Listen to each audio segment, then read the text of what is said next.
Hej!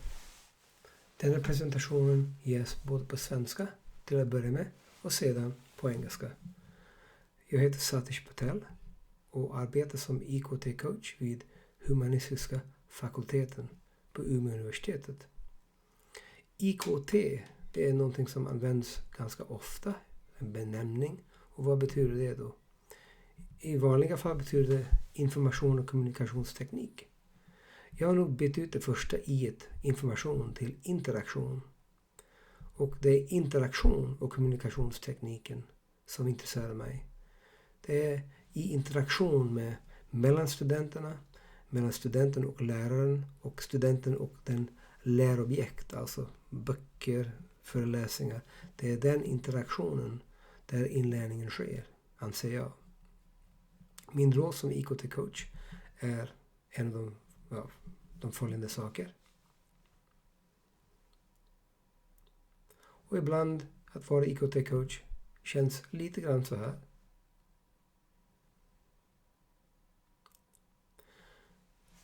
Det nämns olika saker vad gäller distans och campus och kurser.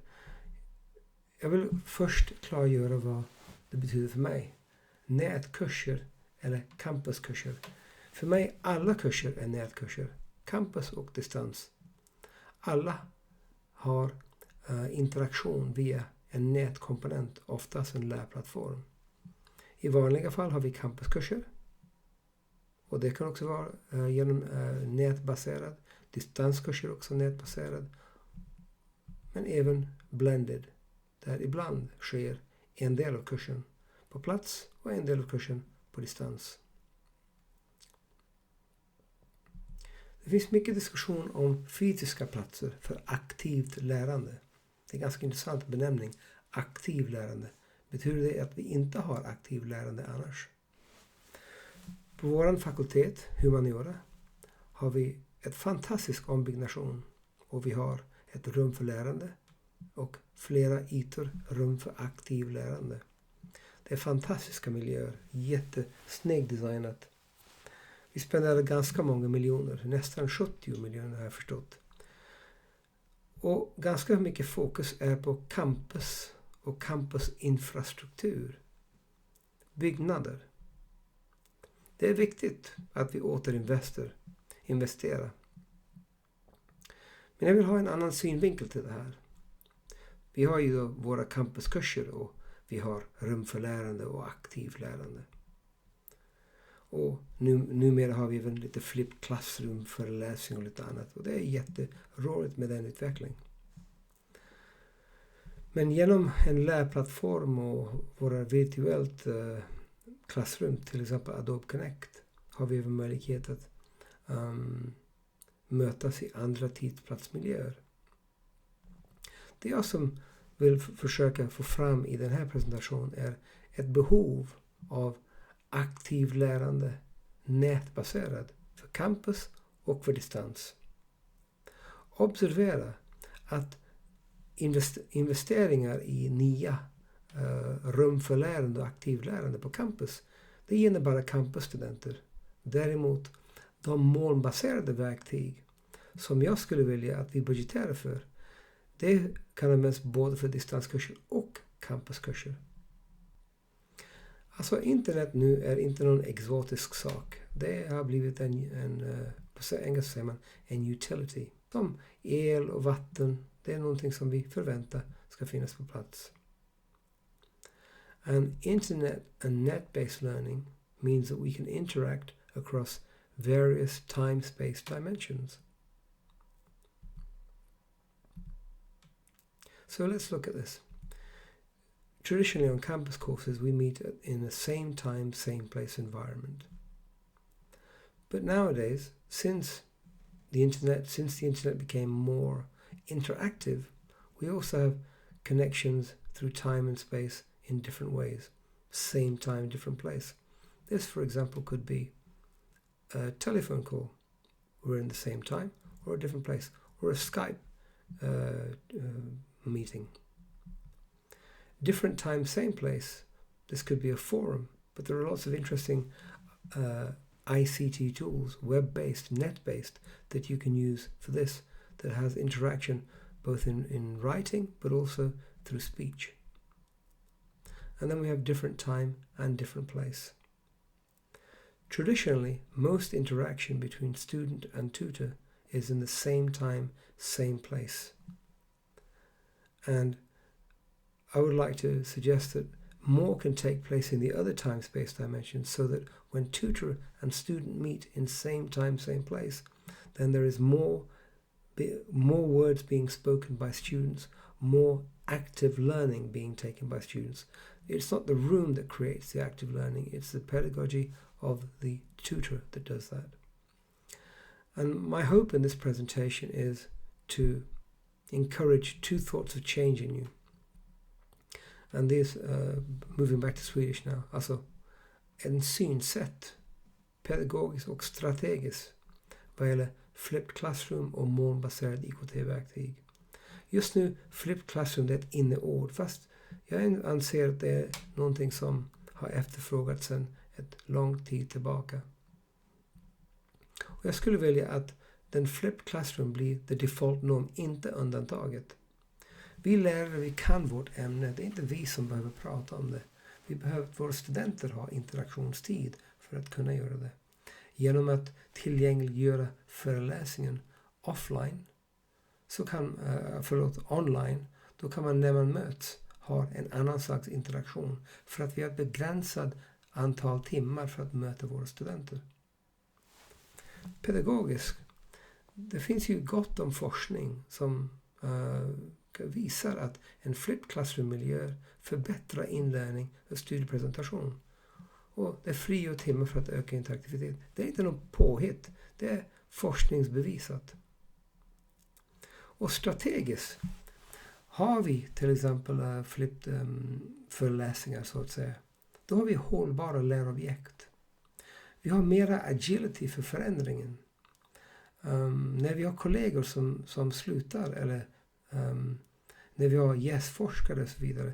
Vi har deras expertinsikt kvar på universitetet. Det slutar inte med personen. Det är också en möjlighet att uppfylla vår tredje uppgift genom att vi tillgängliggör och visar dessa föreläsningar till allmänheten också.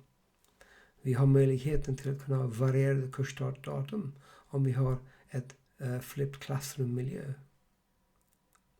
Så det finns många positiva aspekter till det. Likadant molnbaserade IKT-verktyg. Jag skulle vilja se att särskilt vårt universitetet, men alla universitet, ska medvetet budgetera för att betala för licenser och för verktyg som kan komplettera våra lärplattformar. Och pedagogiskt, med dessa verktyg kan vi testa och träna våra studenter inte bara i text utan även i audio och video. Och det kan användas för distans och för campuskurser. Och det kan ge förnyelse och mera dynamik i vårt undervisning. Ganska mycket av dessa verktyg även används i smartphones och i tablets. Så det är en slags mobilt lärande som den tillgängliggör. How has course delivery and examination of courses developed, changed during the past 30 years? For all the talk of development at our universities and how we renew ourselves, it's fascinating that the method of delivery is still primarily lecture and the method of examination is still mostly memory-based exam. In other areas, there's been great change. Let's look at how we access and we consume music. The physicality of it's changed, but since the year 2000, how we actually consume music is very, very different. But education seems to move a whole lot slower in terms of development and what we do. Although we have access to new kinds of possibilities, it seems that the rate of change that we have is quite slow. And at our university, although a lot of people are users, well, should I say, they have gone into their learning platforms, there are very few people who use them more than just for file sharing. I mean, of course there are people, but as a whole, it'd be difficult to give a percentage, but I would say that less than 75% use it for more than just file share.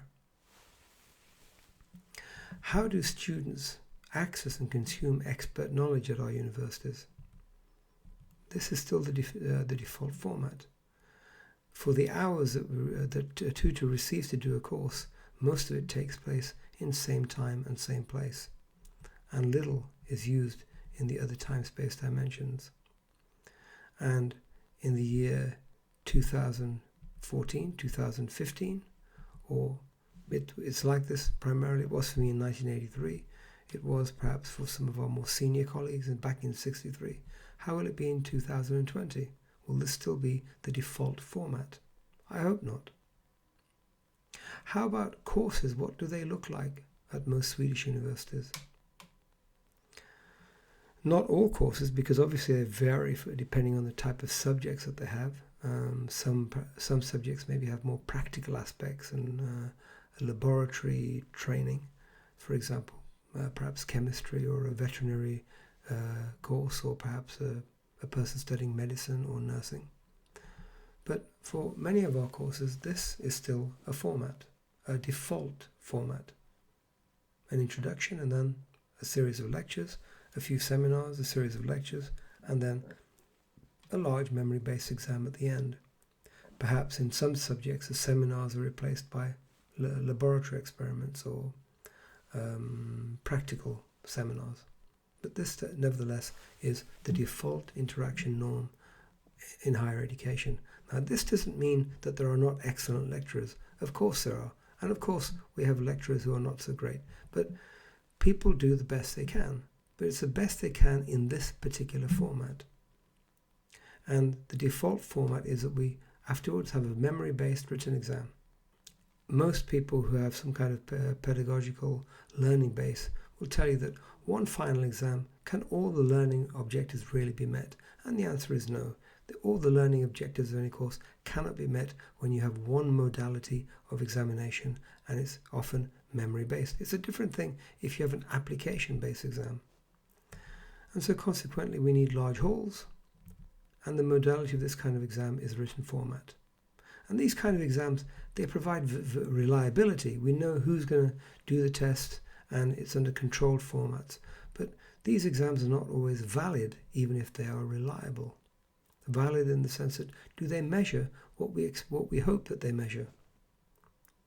And all of us have experienced completing an examination or preparing for an exam and hoping that the parts that we read up on more are the things that will come up in the exam.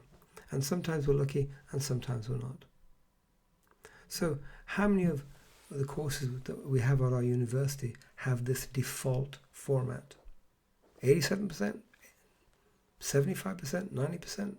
I don't know what that figure is. What's your own experience here?